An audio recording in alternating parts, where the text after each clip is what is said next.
우리는 지난 금요일 로마서 11장 5절까지 보았습니다.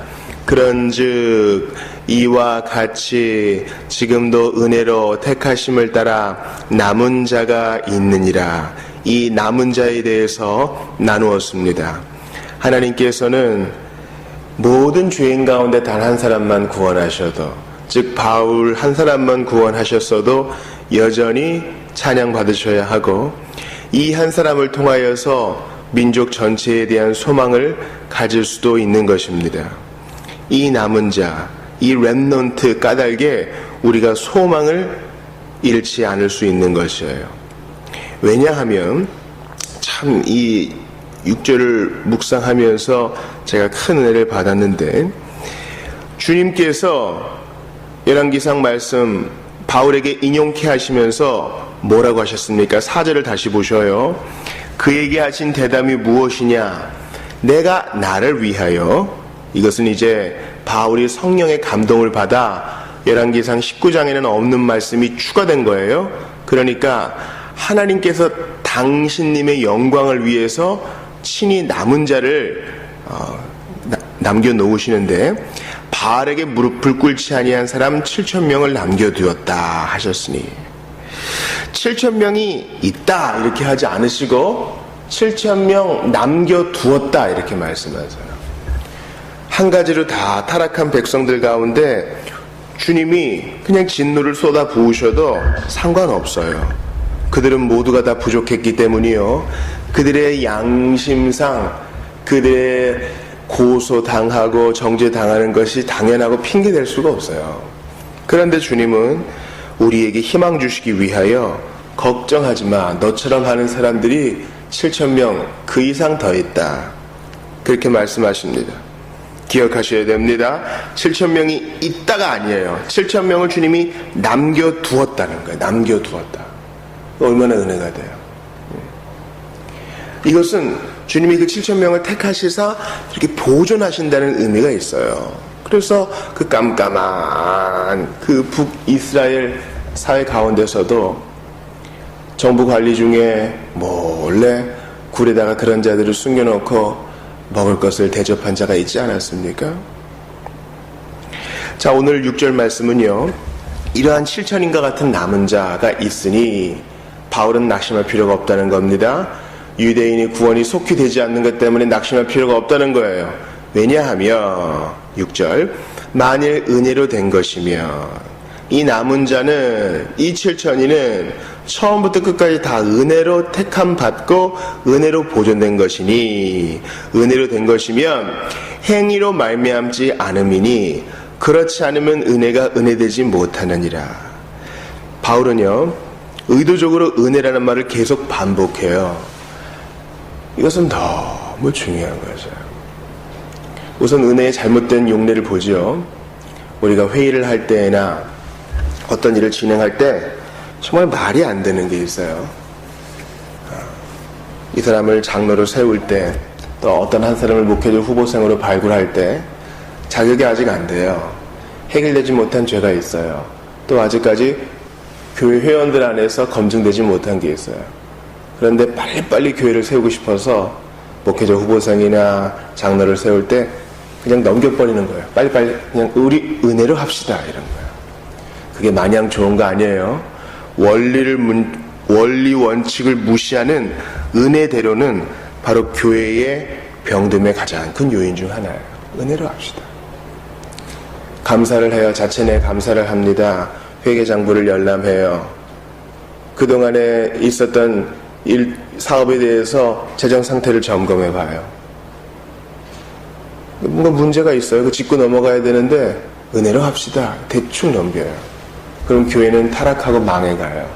이건 은혜가 아닙니다.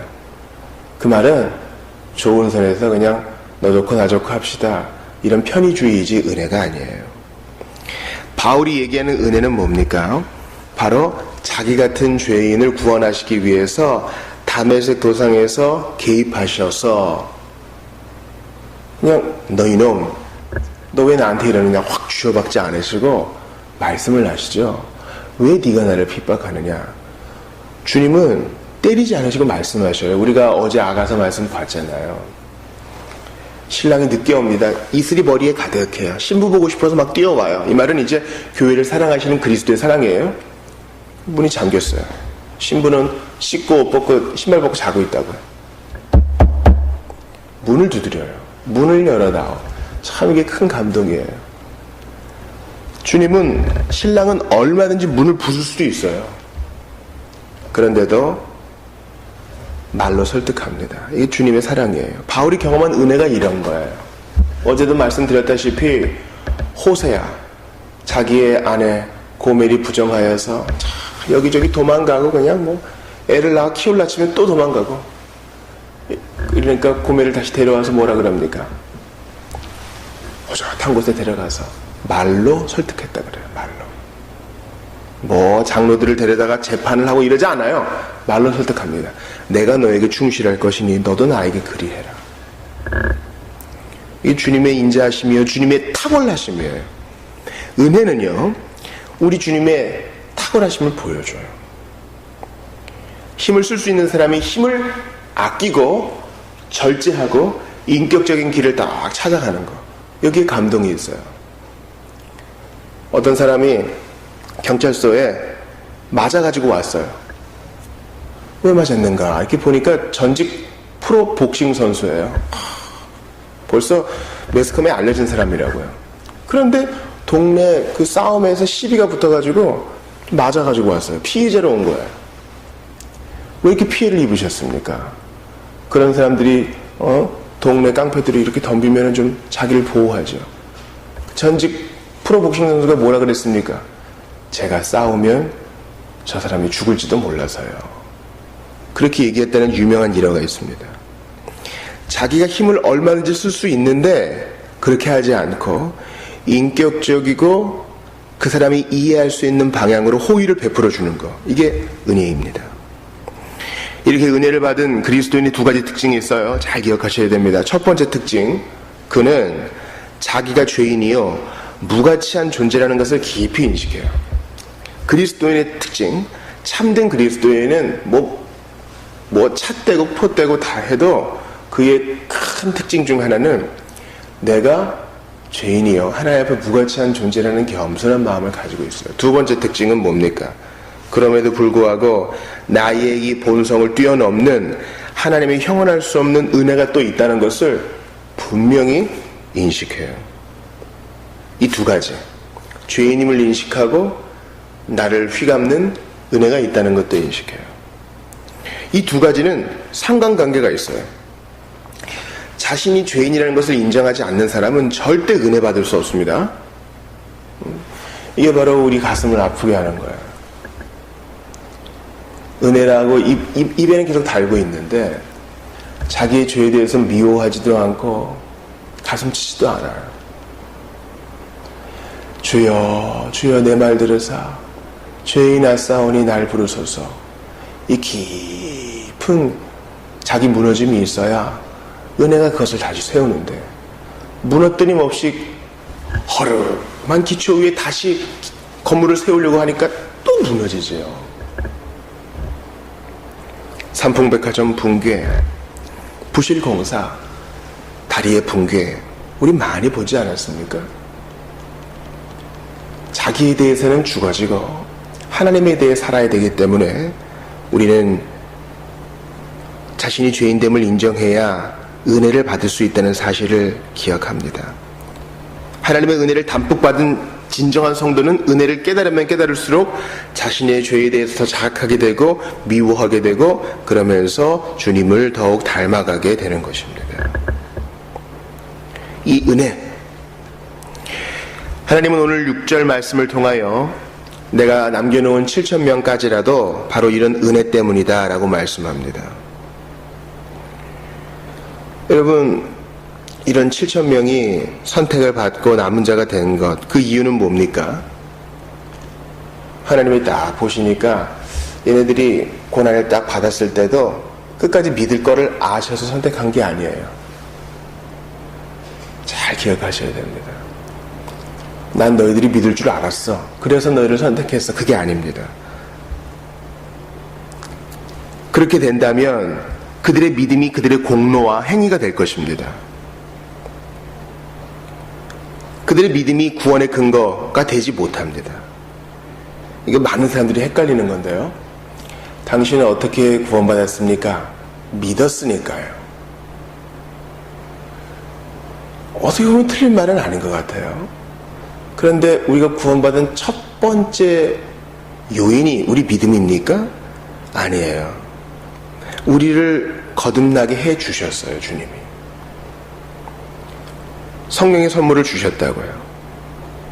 그래서 믿음은요, 주께서 먼저 생명의 씨앗, 거듭남을 허락하신 이후에 나오는 거예요. 누가 믿을 수 있어요? 시체는 믿을 수 없어요. 허물가지로 죽은 사람 믿을 수 없어요? 바로 주께서 생명의 씨앗을 허락하셔서 거듭나게 하신 자만 믿은 거예요. 그러니까 이런 거예요. 당신은 어떻게 거듭났습니까? 어떻게 천국에 갈 수 있습니까? 어떻게 구원받았습니까? 주님의 은혜로 저를 구원해 주셨어요. 거듭난 저에게 믿음이 생겼고 그 믿음도 선물로 받았습니다. 그 믿음으로 예수의 옷자락을 잡았습니다. 그러므로 예수님의 옷자락, 그분의 탁월하심이 제일 큰 원인이지 내가 잡은 그 손이 공로가 될 수 없어요. 이제 추석을 맞이해가지고 고향에 가야 돼요. 부산에 가야 됩니다. 그런데 예매를 못했어요. 빽빽우는 애들을 한 명은 안고 한 명은 업고 이렇게 손 잡고 어떻게 현장에서 표를 구할까 하는데 얻지를 못해요. 얻지를 못했다고. 그런데 어떤 남자가 이렇게 오더니 혹시 표를 찾으십니까?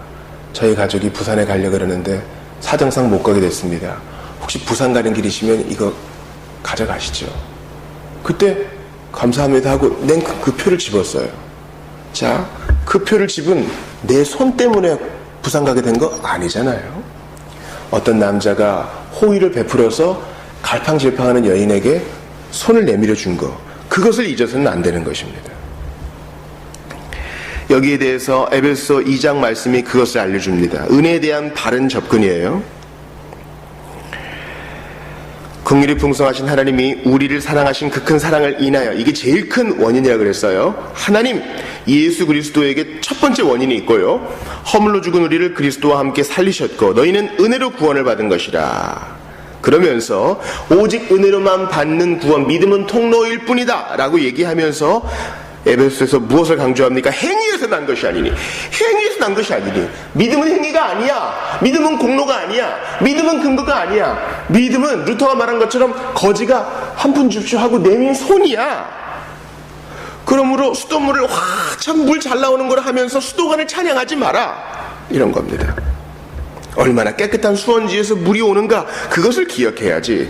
행위에서 나는 것이 아니니 이는 누구든지 자랑하지 못하게 함이라. 뭡니까? 구원에 있어서 처음부터 마지막까지 예수 인도하셨네. 매일 발걸음마다 예수 인도하셨네. 이것만을 찬양해야지. 내가 믿었네. 오늘도 절제했네. 나는 오늘도 믿음에서 이탈하지 않았네. 나는 오늘도 눈을 지켰네. 이게 우리 자랑할 거리가 아니란 겁니다. 행위에서 난 것이 아니니 이는 누구든지 자랑하지 못하게 함이라. 그런데 여기에서 사람들의 견해가 달라져요. 잘 들어보세요. 사람들은요, 크게 세 가지로 자기 자신을 봅니다. 첫 번째는 우리는 진화하고 있어. 우리 점점 좋아지고 있거든. 그래서 도덕적으로 건강하다는 입장이에요. 사람이 도덕적으로 건강합니까? 말도 안 되는 소리 하지 마세요. 그러면 2017년, 지금이 훨씬 2000년보다 훨씬 살기 좋아야 돼요. 근데 그렇지 않잖아요. 인터넷도 되고 와이파이도 되고 자동차도 있고 전화도 있고요. 먹을 것도 풍성한데 행복합니까? 만족합니까? 전쟁이 없나요? 아니요. 그렇지 않아요. 사람을 보는 두 번째 관점은 지금 병에 걸렸을 뿐 바로잡을 수 있어, 이런 입장입니다. 만약에 그랬다면 우리 주님은요, 우리 하나님은 예수님 안 보내시고 좋은 의사를 보내셨을 거예요. 병에 걸렸을 뿐 조금만 도와주세요. 그럼 나을 수 있어요. 그러나 이것은 성경의 입장이 아닙니다. 왜냐하면 우리는 복음이 들려졌을 때도 반응 못하는 존재였단 말이에요. 좋은 게 좋은지도 모르고. 사람을 보는 세 번째 입장이 바로 이것입니다. 바로 허물과 죄로 죽은 존재라는 거예요. 여러분 잘 기억하세요. 죽은 존재는 믿을 수 없어요. 그죠? 아까 잘못된 은혜와 믿음에 뭐가 있어요? 하나님께서 우리가 믿을 줄 미리 아시고 우리 믿음을 보시고 선택하셨다. 이건 잘못된 거라 그랬어요. 왜냐하면 주님이 미리 보시는 거라곤 허물과 죄로 죽어서 믿음은커녕 오히려 하나님을 배반하고 은혜가 들려줘도 무시하는 그것만 보실 뿐이지. 바울은 뭘 알아요? 은혜를 알아요. 만약 다메섹 도상에서 주님이 개입하지 않으셨으면 자기는 다메섹에 가서 그리스도인 남녀들을 다 끌어다가 옥에 넘기고 자기는 표창장도 받고 여기도 만족하지 못해서 로마에까지 가고 스페인에까지 가가지고 아시아와 유럽에서 그리스도인들을 쫙 담아다가 소탕하는 죄를 범했을 거예요. 하나님이 바울에 대해서 내다보시는 거는 그의 죄밖에 없어. 그런데 뭐예요? 은혜는 오늘 6절 다시 보세요. 은혜로 된 것이면 행위로 말미암지 않음이니 내가 한 거 아무것도 없어. 하나님이 개입해줬어. 나같이 추리하고 못난 이에게. 그래서 바울아 왜 나를 핍박하느냐. 여러분 바울은 예수님을 핍박한 적이 없어요. 바울은 예수 믿는 사람을 핍박했지. 교회를 핍박했지. 근데 그게 바로 예수님 핍박하는 거예요. 우리가 그런 사람이에요. 교회에 대해서 비판하고 예수 믿는 사람들 싫어하고 그럴 때 사실은 그 교회를 세우시고 그 사람을 거듭나게 하신 예수님 핍박하는 거예요. 저 사람은 왜 우리 교회 와가지고 우리를 이렇게 힘들게 하는지 몰라? 왜 저 사람은 꼭 저렇게 와가지고 시끄럽게 우는 애를 데리고 왔는지 몰라? 그렇게 비판하지 마세요. 예수님을 비판하는 거예요. 바울은 알고 있어요. 처음부터 끝까지 자기는 은혜로 구원받고 은혜로 지금도 구원받고 있다는 걸 알아요. 여러분 바울이 얼마나 성질이 불같아요. 마가 때문에 그냥 바람 하나 한판 붙잖아요.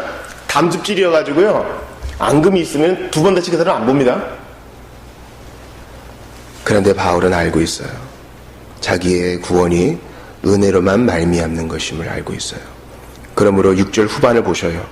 그렇지 않으면 은혜가 은혜되지 못하느니라. 요한복음 3장에서 니고데모가 예수님께 묻습니다. 사람이 어떻게 거듭날 수 있습니까?